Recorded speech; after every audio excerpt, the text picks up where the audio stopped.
Bonjour à tous et bienvenue sur ma chaîne YouTube pour ce deuxième podcast. Aujourd'hui, on va parler de minimalisme, bien sûr, pourquoi et par où commencer. Et je vais vous donner un exemple très concret, vous verrez. Alors minimalisme, mais c'est quoi ça encore ? On peut le définir comme la simplification d'une chose, d'un habitat, de sa décoration et bien plus encore. Je crois que chacun doit s'approprier cette définition car il n'y a pas de règle à s'imposer. C'est pour ça qu'ici, je partage simplement mon expérience. Prenez ce qui vous inspire, laissez le reste. Vraiment, aucune pression, ça doit être votre propre manière de fonctionner. Pour ma part, tout a commencé en 2018. Avec Marie Kondo, la lecture de la magie du rangement a ouvert mes chakras du minimalisme, on va appeler ça comme ça. Et un peu comme un guide, j'ai décidé de suivre les conseils de ce livre.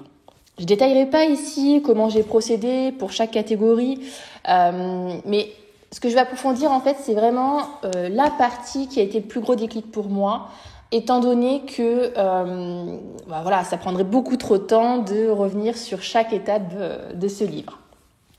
Donc la partie pour moi qui a été le plus gros déclic, c'est les vêtements. Ça a vraiment été une révélation. Faire le point sur ce que j'avais dans mon dressing et surtout pourquoi. C'est un peu comme l'effet d'une bombe. Vraiment, c'est ce que j'ai ressenti à ce moment-là. Ça m'a fait l'effet d'une bombe. J'avais accouché il y a plus d'1 an et j'étais encore en train d'espérer rentrer dans du 36. Et hop, on coche ça sur la liste de la charge mentale, ni vu ni connu. Alors bien sûr, je sais que certaines d'entre nous réussissent à rentrer dans leurs vêtements d'avant-grossesse, en claquant des doigts. Mais voilà, je ne fais pas partie de ces femmes. Et finalement, au lieu de l'accepter, j'avais entrepris régime, programme sportif et tout ce qu'il fallait pour faire rentrer coûte que coûte mes nouveaux bourrelets, mes nouveaux kilos en trop dans mon 36. J'y reviendrai juste après. Bien sûr, on n'oublie pas que quand on a accouché il y a 1 an à peine, on a des enfants qui font pas toujours leur nuit, on est en train d'apprendre son rôle de parent et finalement on a tendance à ajouter sans s'en rendre compte. Voilà, c'est des petits éléments qui viennent perturber le quotidien, qui viennent encore alourdir tout ce qu'on doit faire et tout ce qu'on doit mener de front. Et voilà, ça c'est vraiment quelque chose que j'ai pris conscience en lisant le livre de Marie Kondo et en faisant le point sur ce que j'avais dans mon dressing. Alors je vais vous détailler un petit peu à l'époque quand j'ai fait le point sur mon dressing, ce que j'ai retrouvé. Donc ce qu'il y avait, c'était mes anciens vêtements trop petits, le fameux 36 pour lequel je comptais les calories et j'allais courir 3 fois par semaine alors que mon enfant faisait pas ses nuits. Il m'a fallu quand même un malaise pour me rendre compte que je tirais beaucoup trop sur la corde. Vous connaissez, j'imagine. Donc clairement, ça faisait partie des choses qui ne devaient plus être dans mon dressing.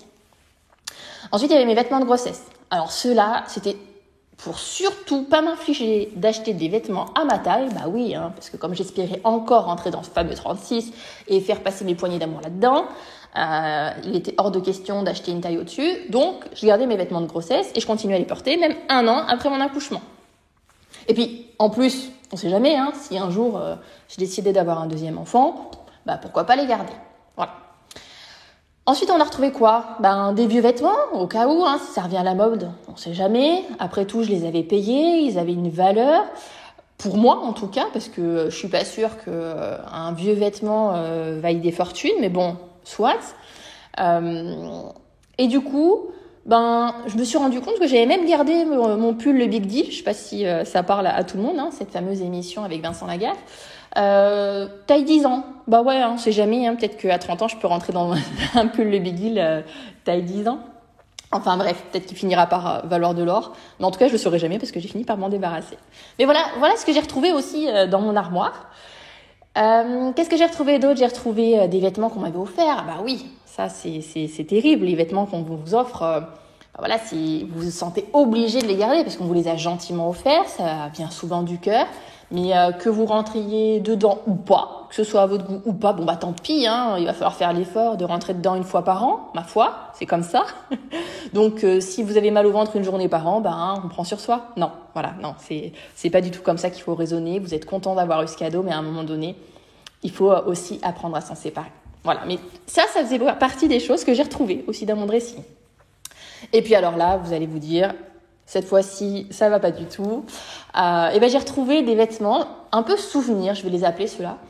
C'est des vêtements que je portais quand j'avais 16 ans. Bah oui, une petite robe là pour sortir avec mes copines, un haut voilà avec lequel j'ai plein de souvenirs où je retrouve encore des photos de moi. Voilà, tout ça, c'est des choses que j'avais dans mon dressing. Donc je me suis dit, j'ai porté cette robe de mes 16 ans à mes 25 ans, j'ai 30 ans, j'ai eu un enfant.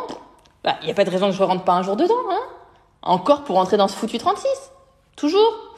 Donc voilà, à un moment, il faut aussi se résigner, il faut aussi faire le deuil de certaines choses. Et ça permet aussi d'avancer.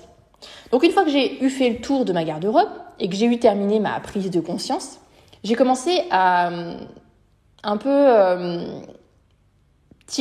trier ce qui ne pourrait pas avoir une deuxième vie. Puis vendre ce qui pourrait finalement réussir à avoir une petite valeur sur Vinted en me disant bon, si ça part, ça financera mes prochains vêtements à ma taille. Et puis, sinon, tant pis, j'y donnerai une association. Et en fait, finalement, petit à petit, sans que je m'en rende compte, les vêtements trop petits, mes vêtements de grossesse, les vêtements plus à la mode, hein, parce que des fois aussi, il y a des personnes qui les achètent pour leur donner une seconde vie. Et ils ont réussi à se vendre. Et donc, je m'étais dit que si je les vendais, j'achèterais des vêtements à ma taille. J'ai fini par acheter un taille 40. Vous savez quoi ? Finalement, je l'ai pas si mal vécu que ça. Parce que pour une fois, je mettais des vêtements à ma taille, où j'avais pas mal au ventre à la fin de la journée, ou qui n'avaient pas le fameux bandeau de grossesse qui, au fil de la journée, quand vous mangez, vous permet effectivement de supporter votre pantalon. Voilà. Après, finalement, avec le recul que j'ai maintenant, je me rends compte que c'était très important de passer ce cap parce que ça permettait aussi d'accepter que mon corps avait changé. Et puis, vous voyez, 5 ans après ma première grossesse, maintenant je fais un 38. Je fais toujours pas un 36. Mais maintenant, le seul critère, quand j'achète un vêtement, alors souvent c'est d'occasion parce que ça fait partie de mes valeurs maintenant, c'est de me sentir bien dedans, me dire qu'il est confortable.